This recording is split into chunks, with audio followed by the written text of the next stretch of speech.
Hey guys எல்லாரும் எப்படி இருக்கீங்க? இனி நம்ம என்ன அனிமி பார்க்க போறோம்னா, ஹஜிமே நோ இப்போவோட எபிசோட் நம்பர் 20 தான் பார்க்க போறோம். இதுக்கு முன்னாடி அப்லோட் பண்ண எல்லா எபிசோடும் நீங்க பார்க்கலனா, டிஸ்கிரிப்ஷன்ல லிங்க் தரேன். மறக்காம போய் பார்த்துட்டு வந்துருங்க.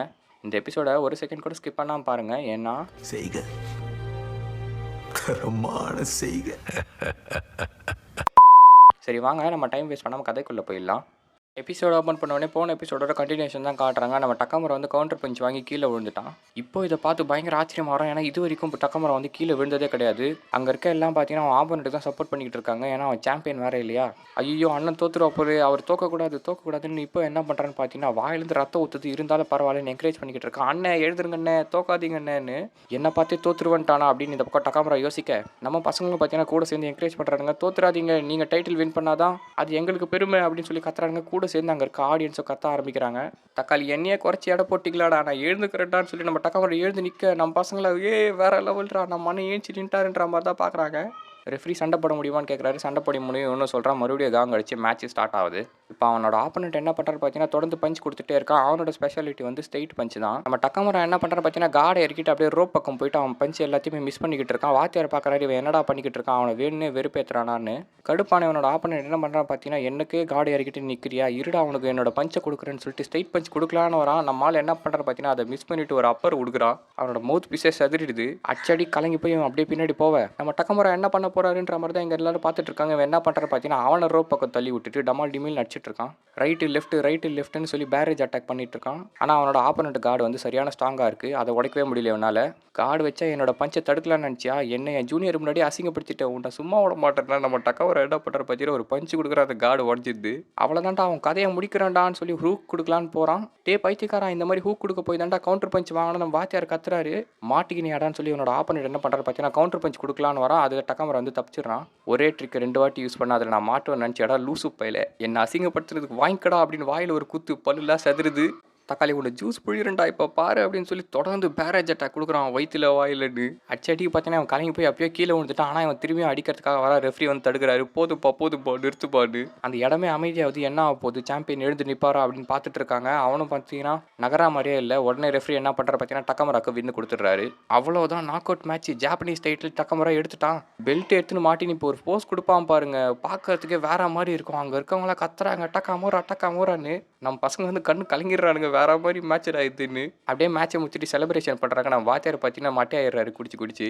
அதெல்லாம் முடிச்சுட்டு நம்ம டக்கமராவும் இப்போ வீட்டுக்கு கிளம்பி போய்கிட்டு இருக்காங்க. ஆனால் சூப்பரான மேட்ச்னா இது. வாத்தியார் கூட பார்த்தீங்களா எவ்வளோ சந்தோஷமா இருந்தாருன்னு சொல்ல, அதுக்கே இவர் வந்து இவ்வளோ சந்தோஷப்படுறாரா. வேர்ல்டு டைட்டில் அடிச்சா இன்னும் என்ன பண்ணுவாரோ, ஹார்ட் அட்டாக்கே வந்துடும் போல இந்த ஆளுக்குன்னு பேசிட்டு வரான். வேர்ல்டு டைட்டில்னு சொல்லி ஈஸியாக பேசுகிறாரு. இவரோட லெவலே வேறன்ற மாதிரி தான் நம்மளால் பார்த்துட்டு வந்துட்டு இருக்கான். அப்படியே டக்கமரோட வீடு வருது. சரி பாய்டா நாளைக்கு பார்க்கலாம்னு சொல்லி டக்கமரை ஏறி போவா. இவனும் அப்படியே போகிறான். ஏதோ சத்தம் கேட்குது, என்னடா திரும்பி பார்த்தா டக்கமரை வந்து கீழே விழுந்துடுறான். இவன் பிடிக்கிறதுக்காக வரான். டே கத்தாத, யார்கிட்ட இதை சொல்லாத, என்னதான் இருந்தாலும் நானும் ஒரு கவுண்டர் பஞ்ச் வாங்கினல, அதோட எஃபெக்ட் தான் இது, இதெல்லாம் கண்டுக்காத அப்படின்னு சொல்லி மேலே ஏறி போகிறான். அப்போ வந்து இப்போ என்ன நினைக்கிறான்னா, என்னதான் சாம்பியனாக இருந்தாலும் பெல்ட்டை வாங்கினாலும் இவர் வந்து அதை கஷ்டப்பட்டு தான் வாங்கினாரு, ஒன்றும் ஈஸியாக ஒன்றும் வாங்கிடல, இதாண்டா பாக்ஸிங்குன்ற மாதிரி இவன் பார்க்க. டக்கமரா என்ன நினைக்கிறான்னு பார்த்தீங்கன்னா ரிங்கில் அவன் கவுண்டர் பஞ்ச் வாங்கினோடனே அவனால் எழுந்துக்க முடியல அந்த எஃபெக்ட்னால. அப்போ நம்ம இப்போ பைத்தியக்காரத்தனமாக கத்துறதுனால அதோட என்கரேஜிங்னால தான் எழுந்து வந்தான். சரின்னு என்ன பண்ணுறான், திரும்பி இப்போ நன்றின்றான். என்னென்ன சொன்னீங்க அப்படின்னு கேட்க வெக்கப்பட்டுட்டு என்ன சொல்கிறான், டேய் உன் அடுத்த மேட்ச் நீ தோக்கக்கூடாது அப்படின்னா. என்னது அடுத்த மேட்சா, ஹயாமிக்குடனே அவன் வந்து ஸ்ட்ராங்கு அப்படின்னு சொல்கிறான். அதெல்லாம் எனக்கு தெரியாது, இது என்னோட ஆர்டர், நீ அவனை ஜெயிக்கிற, அதுக்கப்புறம் ரூக்கி டோர்னமெண்ட்டு ஜெயிக்கிற, சரியா அப்படின்னு சொல்ல. சரிண்ணா அப்படின்னு சொல்லிட்டு அப்படியே அன்றைக்கி நைட்டு போய் அவன் படுத்து தூங்குறான் நிம்மதியாக. அடுத்த நாள் அப்படியே எப்பயும் போல் ஸ்கூலுக்கு கிளம்பி போக நம்ம உமேஷ் அவெல்லாம் வரானுங்க. டே இப்போது மேட்சை பார்த்தோம்ப்பா, சரியான ஆள்டா நீ, 2 செகண்டில் தோக்கடிச்சிட்ட, பயந்துட்டே இருந்த தெரியுமா அப்படின்னு தான் பேசிக்கிட்டு இருக்காங்க. சரி உன் அடுத்த மேட்ச் எப்போ அப்படின்னு சொல்லி அவன் நோட் பண்ண. அடுத்தது செமிஃபைனல்ஸ் தான், எப்படி இருந்தாலும் ஹயாமி கூட தான் மோதுவேன், ஒரு மாதம் கழிச்சு அப்படின்னு நினைக்கிறேன். ஓ ஹயாமியா அப்படின்னு சொல்லிட்டு இவன் எழுதுறான். அது தப்பாக ஸ்பெல்லிங் எழுதுறான். டே ஸ்பெல்லிங் கூட எழுத தெரியலன்னு சுற்றி இருக்கவனை கலாய்க்க, இந்த வாங்கிக்கோ என்னோட அப்பர் கட்டி இவன் குத்திட்டு இருக்கான் அவனை. சரி அதெல்லாம் விடு, இப்போ வந்து கவுன்சிலிங்காக தானே போகிறேன். அதாவது என்னன்னா இவன் ஸ்கூல் முடிக்க போகிறான். எப்பயுமே நம்ம ஹை ஸ்கூல்லாம் முடிச்சோன்னா அது காலேஜுக்கு போவாங்களா இல்லை வேறு எதாவது பண்ண போகிறாங்களான்னு வந்து டீச்சர்ஸ் கேட்பாங்க இல்லையா, அதுதான் நடக்க போகுது. இப்போது என்ன பண்ண போகிறேன்னு இவனுக்கு கேட்க, எனக்கே தெரியாதுப்பா, நானே இப்போ தான் யோசிக்கிறேன் அப்படின்னு இவன் சொல்கிறான். அப்படியே கட் பண்ணி ஸ்கூலில் தான் காட்டுறாங்க. இவன் என்ன சொல்லிடுறான்னு பார்த்தீங்கன்னா டீச்சருக்கு இல்லை, நான் பாக்ஸிங் கண்டினியூ பண்ண போகிறேன்னு சொல்லியிருக்கான். எங்கள் அம்மா ஹெல்ப் பண்ணிக்கிட்டு அப்படியே பாக்ஸிங்கை தொடர போகிறேன்னு சொன்ன உடனே என்னோட டீச்சர் என்ன சொல்கிறான்னா, எனக்கு வந்து ரொம்ப சோகமாக இருக்குடா, நீ நல்லா படிக்கிற பையன், படிப்பை விட்டுட்டு எதுக்கு பாக்ஸிங்னு சுற்றிக்கிட்டு இருக்க, நான் சொல்கிறது கேள்வி, இப்போது 2-3 காலேஜுக்கு போடு, செலக்ட் ஆகி உள்ளே போனால் உனக்கு வந்து லைஃப் நல்லா இருக்கும்ப்பா, படிப்பு தான்ப்பா உன்னை முன்னேற்றம்னாரு. அதுக்கு இவன் என்ன சொல்கிறேன்னா, பாக்ஸிங் வந்து நான் ஒரு முடிவோட தான் எடுத்தேன், இப்போ வந்து பாதியில் என்னால் விட முடியாது, ரூக்கி டோர்னமெண்ட்டுன்ற ஒரு டோர்னமெண்ட்டில் என்னை விட ஸ்ட்ராங்கானவன் கூட சண்டை போட்டுட்ருக்கேன், அதை நான் பாதியிலே விட மாட்டேன், என்னை மன்னிச்சிருங்கன்னு இவன் சொல்கிறான். உடனே இவர் என்ன சொல்கிறான்னா, நீ அவ்வளோ ஸ்ட்ராங்காக இருக்கனா எனக்கு வந்து ஓகே தான், ஒருவேளை உன் மனசு சேஞ்ச் ஆயிடுச்சுன்னா என்கிட்ட வந்து சொல்லு, நான் வந்து பார்த்துக்கிறேன்னு சொல்லி அனுப்பி விடுறாரு. அப்படியே அவன் வெளியே வரான். வெளியே வந்துட்டு இவன் என்ன பண்ணுற, பேகை மறந்துட்டோமேன்னு திரும்பி வந்து பார்த்தா இவர் பாக்ஸிங் போஸ் நின்றுட்டு இருக்காரு.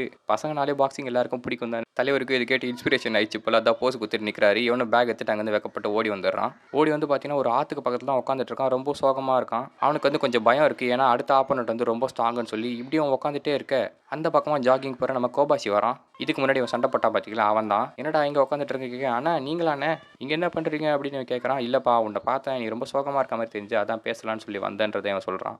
ஒன்றும் இல்லை, ஹயாமையை நினச்சி தான் எனக்கு கொஞ்சம் சோகமாக இருக்குன்றதை அவன் சொல்ல, எனக்கும் புரியுதுப்பா, நான் வந்து உன்னை ஜெயிக்கிற மோட்டிவேஷனில் தான் இருந்தேன். உன்னை ஜெயிச்ச பிறகு அவன் கூட சண்டை போடலான்னு பிளான்லாம் போட்டேன். ஆனால் அவனுக்கு வீக்னஸே இல்லைன்றதை சொல்கிறான். எனது உங்களாலே பிளான் போட முடியல, அந்தளவுக்கு அவன் ஸ்ட்ராங்கான்னு சொல்லி இப்போ கேட்குறான். ஆமாம், அவன் பிறந்ததுலேருந்தே இருக்க டேலண்ட்டு போல அது. ஆனால் உன்னால் ஜெயிக்க முடியும்னு எனக்கு நம்பிக்கை இருக்குது. ஏன்னா உன்னோட பஞ்ச் இருக்குது, இதுவும் இல்லாமல் விட்டு கொடுக்காம போராடுற உன்னோட பாக்ஸிங் ஸ்டைல், இது ரெண்டும் வச்சு அவனை ஜெயிக்கிறதுக்கான வாய்ப்புகள் இருக்குது. உன் பஞ்ச் பவரை பற்றி என் மூக்குக்கு தெரியும், ஏன்னா போன மேட்ச்சில் என் மூக்கு வஞ்சிச்சுப்பா அப்படின்ற. ஐயோ மன்னிச்சிருங்கன்னு கேட்க, இதெல்லாம் மன்னிப்பு கேட்காத, உன்கிட்ட தோத்ததில் எனக்கு சோகம் இருக்குதா, ஆனால் நீ ஜெயிக்கிறது மூலிமா அதில் நான் சந்தோஷப்படுவேன்.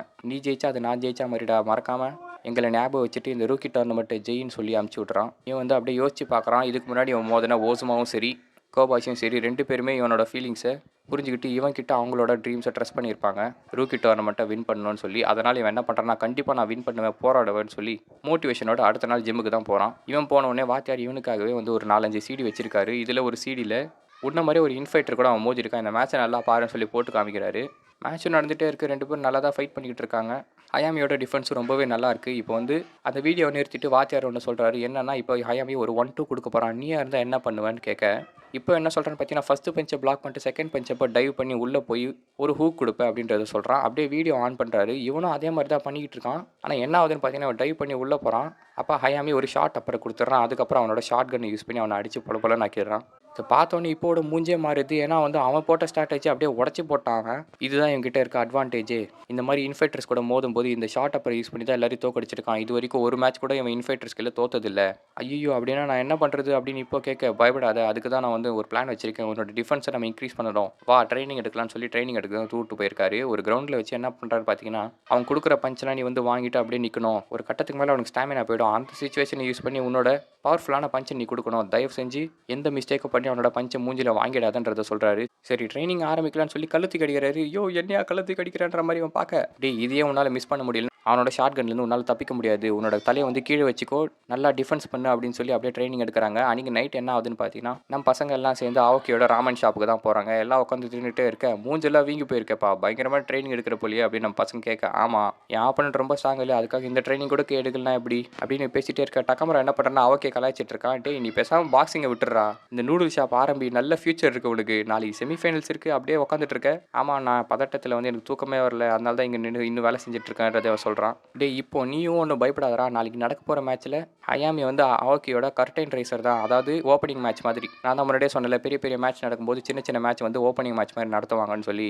நாளைக்கு ஆவோக்கியோட மேட்ச் இருக்குது, அதுக்கு முன்னாடி ஹயாமியோட மேட்சும் இருக்குது. இதை சொன்ன உடனே அவன் என்ன சொல்கிறான்னா, ஓ ஆமாம் ஆவோக்கி சாங்க்கு கர்டைன் ரைசர்னா அவன் வந்து அவ்வளோ பெரிய பாக்ஸெல்லாம் இருக்க மாட்டான்ல, அதாவது இவன் இன்டெரக்டாக ஆவோக்கியை மட்டும் தட்டிட்டு இருக்கா, அதுவும் தெரியாமல். ஆமாம் அப்படின்னா நான் பயப்பட தேவையில்லையே, ஆவோக்கி சாங்கோட கர்டைன் ரேசராக இருந்தால் அவன் வந்து அவ்வளோ பெரிய ஆள் இல்லை அப்படின்ற மாதிரி பேசிகிட்டே இருக்கு. அவுக்கி இந்த பக்கம் கதறா, எனக்கு தெரியும்டா நூடுல்ஸ் மட்டுமே செய்ய தெரிஞ்ச சப்ப பாக்ஸருன்னு, அதுக்காக இப்படியோட மூஞ்சிக்கு முன்னாடி கலாய்ப்பீங்கன்னு. ஐயோ அண்ணே மன்னிச்சிருங்கண்ணா, நான் தெரிஞ்சு சொல்லலை, இவங்க தான் என்னை ஏற்றி விட்டாங்கன்னு இப்போ வந்து மன்னிப்பு கேட்டுட்டு இருக்கான். இங்கேருந்து சாப்பிட்டு கிளம்புங்கடா அப்படின்னு அவன் கத்துறான். அடுத்த நாள் அவோக்கியோட மேட்ச் தான் காட்டுறாங்க. இவ பார்த்துட்டா பதட்டத்தில் வாயில் ஜொல்லு ஊற்றுது ஆளுக்கு. டேய் மேட்சே ஸ்டார்ட் ஆகல, அதுக்குள்ளே ஏன்டா இப்படி பதட்டப்படுற, கம்முன்னுறான்னு சொல்லி நம்ம வாத்தியார் பேசிக்கிட்டே இருக்காரு. யோ போய் அவனுக்கு என்ன தெரியும் என்னோட பதட்டத்தை பற்றி அப்படின்னு சொல்லி அவோக்கி இந்த பக்கம் உட்காந்துட்டு இருக்க. ரிங்கை தான் காட்டுறாங்க. உள்ள நம்ம ஹயாமியோட மேட்ச் தான் நடக்க போகுது. சுற்றி பார்த்தீங்கன்னா ஏகப்பட்ட பொண்ணுங்க அவனுக்கு சப்போர்ட் பண்ண வந்திருக்காங்க. இதை பார்த்து நம்ம பசங்க கடுப்பாக வரான். யாரா இவன் 4 ரவுண்ட் மேட்ச் தான் ஆடுறான், இதுக்கு இவ்வளோ சப்போர்ட்டர்ஸ்ன்னு, நான் அவனோட ஆப்போனண்ட்டுக்கு தான் சப்போர்ட் பண்ணுறேன், இந்த ஸ்டேடியமே என்ன எதிர்த்தாலும் பரவாயில்ல அப்படின்னு சொல்லி அவனோட ஆப்போனண்ட்டுக்கு தான் சப்போர்ட் பண்ணிட்டு இருக்கானுங்க. மேட்ச் ஸ்டார்ட் ஆகுது. ஹயாமியோட ஆப்போனண்ட் வந்து நல்லா தான் டிஃபென்ஸ் வச்சிருக்கான். இப்போ வந்து ஹயாமி கூட போட்டி போகிறதுக்காக இப்போ ஒரு ஸ்ட்ராட்டஜி வச்சிருக்கான். அது என்னன்னா, ஹயாமி பஞ்ச் பண்ணும்போது அவன் பஞ்ச் எல்லாம் கார்டை வச்சு தடுத்துட்டு அவன் ஸ்டாமினா குறைஞ்ச பிறகு அதுக்கப்புறம் அடிக்கலான்னு சொல்லி அதே ஸ்ட்ராட்டஜி தான் இந்த ஆளும் ஃபாலோ பண்ணுறான். டே அப்படின்னா இந்த மேட்ச் கண்டிப்பாக பார்க்கணும்டா, என்ன நடக்குதுன்னு சொல்லி எல்லாரும் ஆர்வமாக பார்த்துட்டே இருக்க. இவனும் சூப்பராக டாச் பண்ணி எல்லாத்தையும் என்ன பண்ணுறான்னா கார்னருக்கு அப்படியே போயிடுறான். கார்னர் மாட்டின உடனே நம்ம ஹேமே என்ன பண்ணுறான்னா பேரேஜ் அட்டாக் தான் கொடுக்குறான். தொடர்ந்து பஞ்ச் கொடுத்துட்டே இருக்கான். என்னடா இவ்வளோ பஞ்ச் கொடுத்துட்டு இருக்கான், அவனுக்கு ஸ்டாமினா எவ்வளோ இருக்குது, இப்படியே போச்சுன்னா நம்மளால் தோற்றுருவானேன்ற மாதிரி தான் நம்ம பசங்க பார்க்குறானுங்க. ஒரு கட்டத்துக்கு மேலே என்ன ஆகுதுன்னு பார்த்தீங்கன்னா, ஹயாமியோட ஆப்போனட்டால் தடுக்கவே முடியல. பேரேஜ் அட்டாக் கொடுத்துட்டே இருக்கான். ஸ்டாமினா இவனுக்கு அதிகமாக இருக்கிறதுனால இதில் கடுப்பான இவன் என்ன பண்ணுறான்னா டைவ் பண்ணி கிட்ட போயிடுறான். ஐயோ பைத்தியக்காரத்து வேலையை பண்ணிட்டேடா அப்படின்னு நம்ம பசங்க பார்க்குறானுங்க. என்னன்னு பார்த்தா அவன் கிட்ட போனால் அவன் ஷார்ட் அப்புறம் ஒன்று விடுவான் பார்த்தீங்களா, அதை தான் விட்றான். விட்ட அடுத்த செகண்ட் நம்மால் குழகுன்னு ஆயிடுறான். அதுக்கப்புறம் அவனோட ஷார்ட் கன்னை யூஸ் பண்ணி உடம்பெல்லாம் தக்காளி பழம் வர வச்சிடறான். அவள் தான் நாக் அவுட்டு. அங்கே இருக்கவங்களாம் பாராட்டுறாங்க கத்தி கத்தி. இப்போ தான் நம்ம இப்போக்கு புரியுது, இவன் ஸ்டாமினாவெல்லாம் எப்பயோ வந்து ஓவர் கம் பண்ணிட்டான். இவனுக்கு இருக்க ஸ்டாமினாவை நம்ம குறைக்க ட்ரை பண்ணால் கண்டிப்பாக நான் தோத்துருவேன். இவனுக்கு எதிராக வந்து இப்போ நான் பண்ணுற ட்ரைனிங் வந்து போதாது, இதுக்கும் மேலே பண்ணணுன்றது யோசிக்கிறான். அப்படியே இந்த எபிசோட முடிக்கிறாங்க. இந்த எபிசோடு எப்படி இருந்துச்சு மறக்காமல் கமெண்ட் செக்ஷனில் சொல்லுங்கள். அடுத்த வீடியோவில் உங்களை சந்திக்கும் வரை டாட்டா பாய் பாய்.